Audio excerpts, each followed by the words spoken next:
এই বড় মুরগিটা আজকে জবাই করেছো? হয় জবাই করেছি, যে গরম পড়িছে ভয়ে জবাই করেছি, যদি মরে টরে যাই হেনি। সব মুরগি বিক্রি করে দেওয়ার পরে একটা মুরগি থোয়া হয়েছিল যে বাড়িতে পোষা মুরগির খাইতে অনেক স্বাদ লাগে, তো 10 কেজি করার জন্য রেখে দিয়েছিলাম, আজকে জবাই করেছো। জবাই করেছি, ভয়ে জবাই করেছি, যদি মুরগি মরে যায় তাহলে হলে মুরগি শুয়ে দামেও মরে যাবো।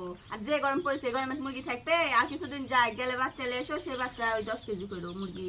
আমি খুব আশা করছিলাম রে যে মুরগিটা রেখে দিব। শীতের মধ্যে থাকতে 10 কেজি করে হলে 20 কেজি করে হবে, শীতের মধ্যে কিছু হবে না। শীতের সময় মুরগি মরে না, আর গরমের সময় ব্রয়লারের মুরগি একটুকেই মরে যায়। এই মুরগিটা কালকে মাই পাচ্ছ নদী 5 কেজি করে ওজন আছে মুরগি। কি আছে 5 কেজি ওজন হচ্ছে কি হারি কত?